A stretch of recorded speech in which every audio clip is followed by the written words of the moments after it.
Olá gente, aqui é novamente o Vadim Kovalev trazendo mais um novo vídeo para vocês. E hoje eu vim falar a respeito da chamada censura. Bom, a gente sabe que num estado a censura é uma coisa quase obrigatória, pois o estado não sobrevive sem manipular, ele não sobrevive sem você de repente ser coagido a acreditar na ideia estatista, ou de repente ele convencer você por meio de argumentos. E aí nós podemos citar vários e vários casos a respeito disso. Bom, tenho agora o caso recente do ministro Lewandowski, o qual não aceitou nem uma espécie de opinião sequer a respeito do STF, que parecia o quê? Que eles eram deuses, até porque eles tinham monopólio da justiça, e mandou prender o advogado. Fora isso, nós temos um caso recente também, que é o do canal do Ignorante. É só vocês pesquisarem lá, e ele foi o que acontece? Deletado. Por quê? Porque ele simplesmente chegava lá, repostava vários vídeos que eram presentes em vários outros canais, coisas que eram frequentes em vários outros lugares, e faziam react desses vídeos, ou seja, colocava eles em uma certa tela de um lado do vídeo e ficava olhando para o vídeo e de vez em quando até comentando ele. E aí, segundo as políticas do YouTube, que tem muito mais a ver com a questão imposta pelo Estado, é que não se pode ferir os chamados direitos autorais de uma outra pessoa. Ou seja, todas as pessoas têm de alguma forma uma coisa chamada propriedade intelectual, que é uma coisa que é absurda e os anarcocapitalistas já refutaram muito bem, mas que infelizmente até hoje é difícil que as pessoas tenham acesso a essa informação, e nós sabemos muito bem que o governo não iria aceitar isso de forma alguma. Bom, e também a respeito dessa censura, nós sabemos que há uma questão relativa ao MEC. O MEC, como todos nós sabemos, serve como um palanque para doutrinar as pessoas a acreditar que o Estado é bonzinho, que ele chega lá a dar uma bolsa para você, que a escola pública é maravilhosa, que ela está lá simplesmente para te proteger, chega lá e diz para você a respeito da história, ou seja, a história é só repleta de direitos que o Estado concede. Eu fiz a prova da UERJ, eu acho que esse domingo agora, e eu fiz para Ciências Sociais, na Universidade Estadual do Rio de Janeiro. E lá a gente tinha que responder questões relativas à história e à sociologia. E o que acontece? Lá só tinha questões demonstrando como o Estado foi efetivo para conseguir fazer com que as pessoas tivessem o direito ao voto, ao sufrágio universal, era repleto de direitos feministas. Nossa, era uma prova 100% esquerda. Falava dos direitos dos animais, todo esse tipo de coisa. Ou seja, a gente sabe que o MEC ele tem esse papel doutrinador, e é exatamente isso, por isso que ele promove sobre a gente políticas que possam de alguma forma incentivar que você entre nesse modelo. E todo mundo que não entra nesse modelo, mesmo entrando numa escola particular, o MEC chega lá, lança uma porrada de decretos, uma porrada de portarias, leis, artigos que vão impor sobre a escola particular o conteúdo que ela vai dar, da forma que ela vai dar, e vai fazer da escola particular a mesma coisa que a escola pública. Bom, fora isso, a gente conhece também o caso do Paulo Freire. E para quem não conhece o Paulo Freire direito, tem um outro vídeo já falando, desconstruindo o Paulo Freire, no meu canal. Assista lá caso você não conheça muito bem a história dele. Mas caso conheça, vamos seguindo em frente. o Paulo Freire ele fez obras como, por exemplo, A Pedagogia do Oprimido e coisas relativas a esse tipo de coisa, que de alguma forma incentivava com que o aluno se submetesse a uma espécie de ideologia política de esquerda. Além disso, podemos citar o Antônio Gramsci, que é exatamente isso que ele disse: para que o comunismo fosse alcançado, era necessário que todas as instituições, tanto religiosas, quanto até as privadas, quanto militares, quanto governamentais, democráticas, como também a mídia, fosse tudo dominado pelas ideias comunistas. Ou seja, de pouco em pouco as pessoas iriam se infiltrando dentro desse lugar e então iriam promover todo tipo de doutrinação para chegar nesse objetivo. E é exatamente isso que está acontecendo. Ou seja, você vê que está tudo tomado. Está tudo tomado. Mas isso são algumas das características que estão presentes hoje. E além disso, eles proíbem que você saia desse sistema, ainda mais pelo homeschooling, que é uma alternativa para a saída desse sistema, mas que logicamente eles fizeram o máximo possível para impedir que aquilo ali pudesse vigorar. Ou seja, houve uma época em que houve uma certa, vamos dizer assim, uma certa liberdade do homeschooling na época, na década de 60, na ditadura militar, só que os ditadores perceberam o seguinte: não, olha só, isso aqui não está dando certo, porque os professores estão tendo a liberdade de ensinar que a nossa ditadura é uma merda, então nós vamos tirar isso e vamos, de alguma forma, colocar uma obrigação de você entrar na escola pública para ser doutrinado lá também. Ou seja, são medidas que até o próprio governo promove a censura. E o que eu realmente queria falar hoje é um outro mecanismo de censura que está querendo ser aplicado agora, nesse momento, que é o chamado artigo 13 e o artigo 11 da União Europeia. Bom, esse artigo ele tende, de alguma forma politicamente correto falando, segundo eles,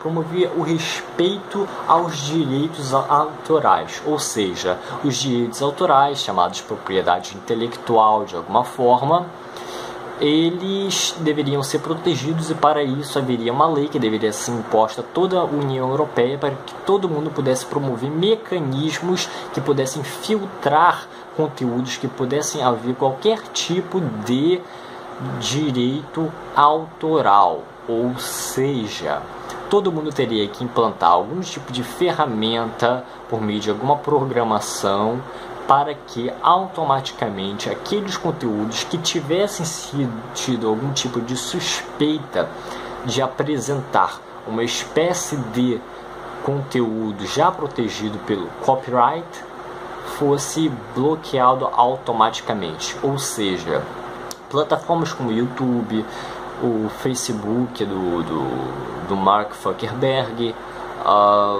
Twitter, todos essas organizações de mídia, de telecomunicações, poderiam ser o quê? Sofrido algum tipo de censura. Inclusive, esse canal que você está assistindo, ou seja, com a aplicação do artigo 13 na União Europeia, você estaria o quê? Tendo a possibilidade de, só porque eu nos primeiros segundinhos aqui do meu vídeo, ter aplicado no meu vídeo uma bandeira do anarcocapitalismo aqui, ó, na minha televisão, no monitor do meu computador, só por causa disso eles vão chegar e falar: não, olha só, você tem ali um quadrinho ali de copyright nos primeiros segundinhos do seu vídeo, isso quer dizer que o seu vídeo não pode ser postado, e se for postado você vai ter que ser bloqueado. E é isso mais ou menos que acontece. Além disso, poderia sofrer proibição nos casos de memes, porque todos nós sabemos que grande parte dos memes que nós temos são o quê?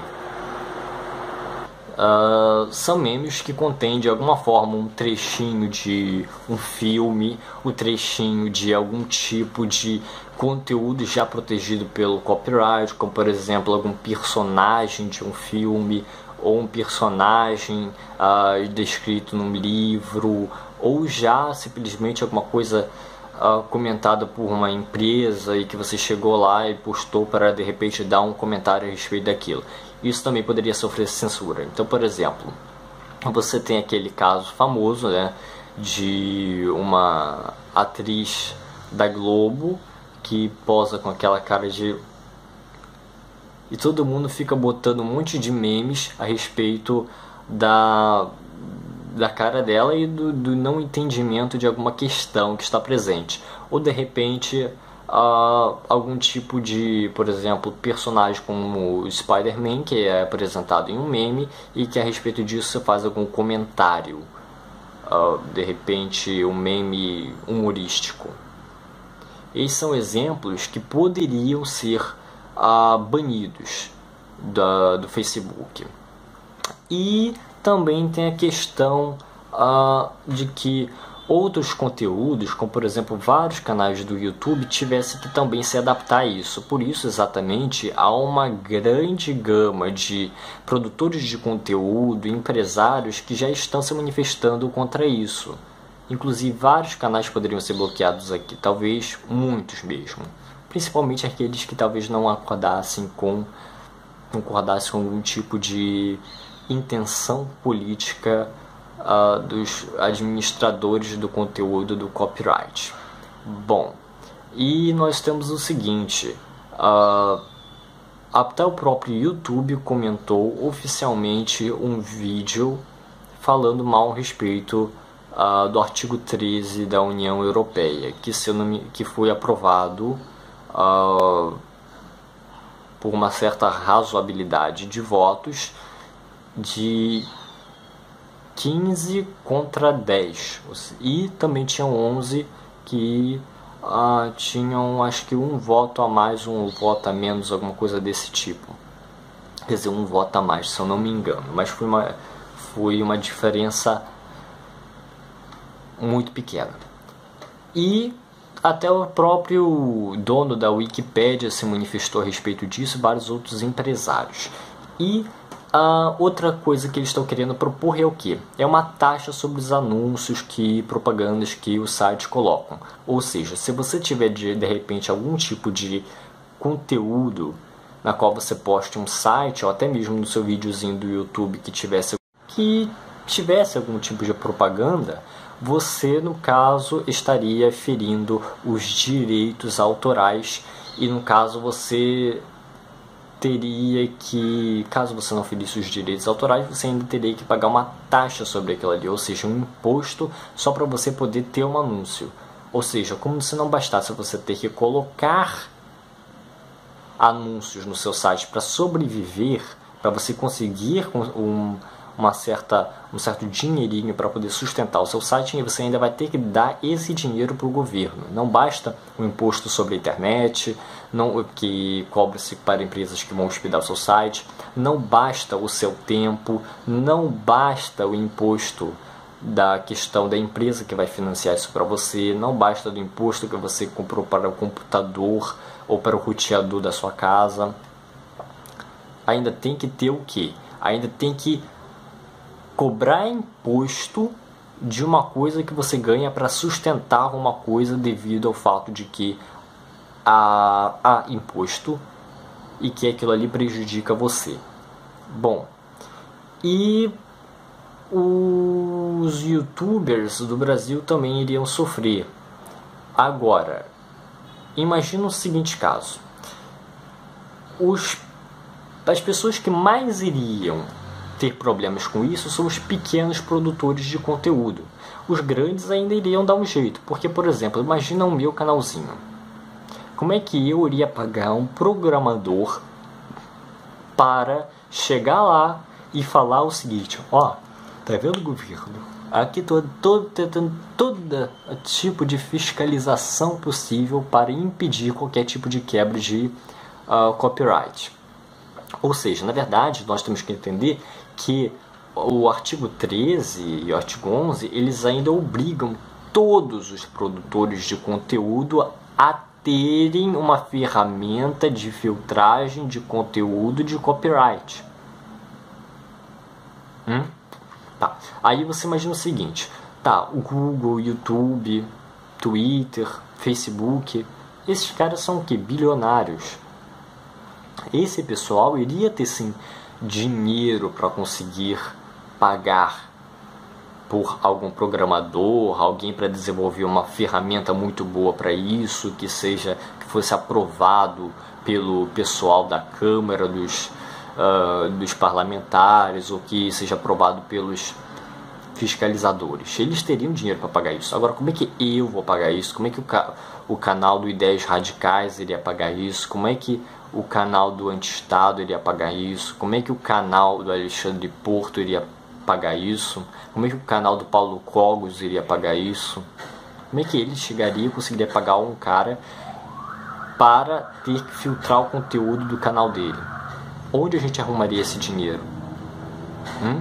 Ou seja, os que mais iriam sofrer são os pequenos produtores, ou seja, aqueles que não estão associados a nenhum tipo de apoio governamental, ou algum tipo de, olha só, os fascistas aqui passando, as Forças Armadas.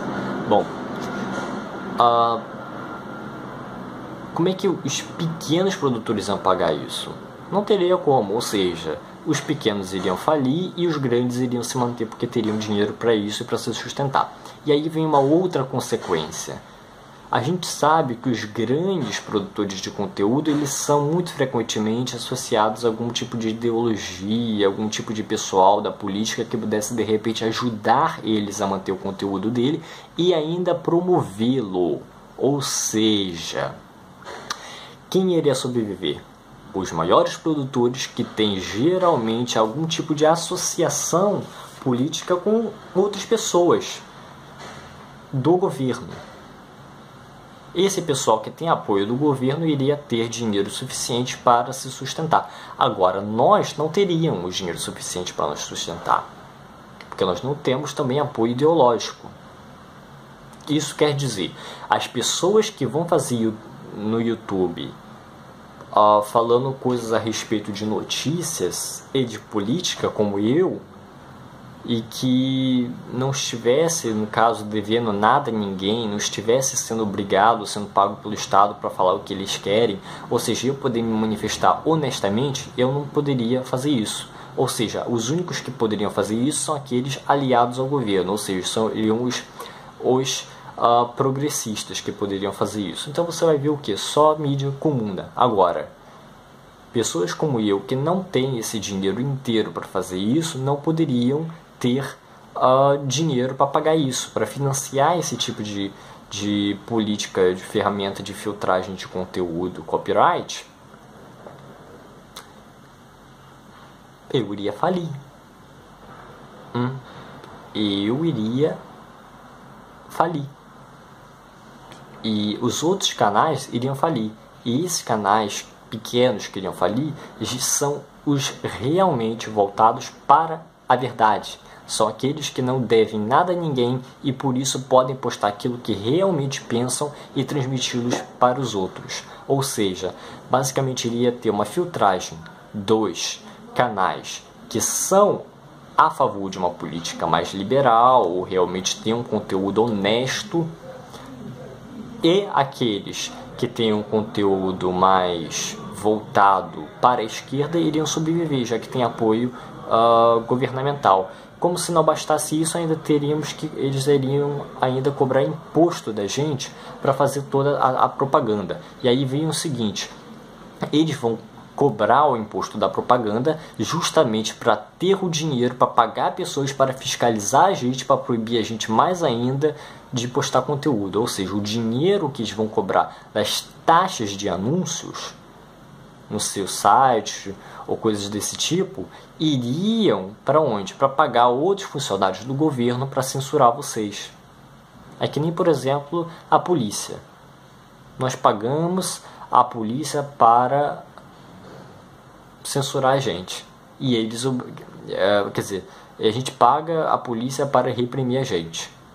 E ainda nós teríamos que o quê? Sermos obrigados a eles a continuarem pagando. Ou seja, nós estaríamos pagando um cara que estivesse nós reprimindo. Isso que seria, para isso que iria vir os impostos. Agora, como o canal do Ideias Radicais do Rafael Lima disse, um ponto fundamental. Bom, você sabe que isso é uma política da União Europeia, queria só atingir ali mais ou menos o pessoalzinho da União Europeia? Sim. Porém, pensa naquele político que você não gosta. Pensa logo naquele cara, político. Aí você pensa logo naquele cara. Aquele cara que chega lá e fala um monte de coisa que você discorda. Pensa naquele cara. Ele vai chegar lá e vai falar: nossa, mas que projeto legal esse do artigo 13 na União Europeia.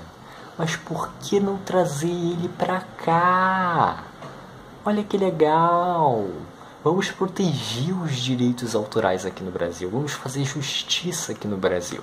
Vamos combater a pirataria. Vamos combater esses fascistas que querem reproduzir conteúdo com proteção estatal. E vai trazer isso para cá. A gente sabe que os políticos vão gostar dessa ideia, provavelmente. Ela vai ser aprovada e aqui nós teríamos ainda mais censura. E isso iria ocorrer no mundo inteiro. Porque você vê, você acha que o político está aqui para representar a gente?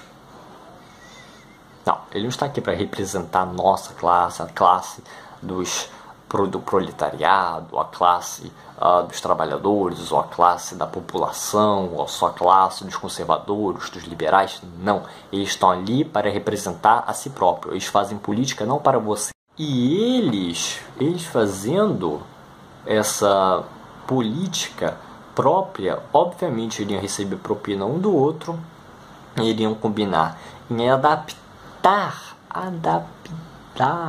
esse artigo 13 para também beneficiar o quê? Os próprios políticos. Então iriam colocar lá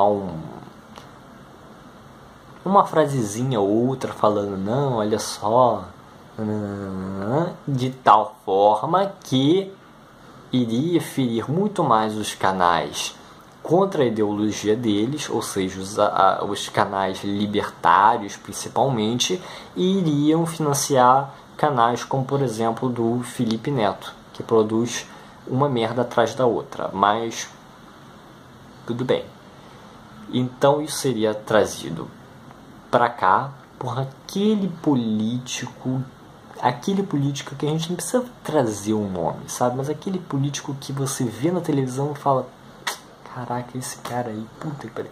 Então, esse cara vai trazer uma ideia dessa, vai adaptar, vai fazer uma coisa pior do que o artigo 13 lá na União Europeia, e também ele vai prejudicar pra cacete você e principalmente também a mim, que vou ter o meu canal bloqueado só porque eu postei aqui o que? A televisãozinha nos primeiros segundos do meu vídeo, a bandeira do anarcapitalismo. Essa seria a realidade. Bom, esse seria o cenário brasileiro com o artigo 13. Mas nós sabemos que tem uma petição online rodando aí no change.org e vocês podem assinar lá para tentar, por meio do voto popular, por meio da petição popular, bloquear esse tipo de artigo 13, ou seja, você bloquear, falar: não, olha só, o mundo não quer que vocês façam isso, não façam isso político. Só que a gente sabe que eles estão nem aí, eles estão assim: foda-se, a gente já tá aqui mesmo, ninguém vai tirar a gente daqui, a gente que manda, a gente faz a política para nós próprios e nós não estamos nem aí. Então, talvez isso nem adiante muito, tá? Mas pode sim ter uma grande chance de que isso seja revertido, apesar de que também pode ser aprovado. Então ele passou, já foi aprovado, só que ainda tem uma outra fase em que ele poderia ser revisto para ver se ele novamente iria ser aprovado. Agora reparem o seguinte, como seria, por exemplo, numa sociedade libertária?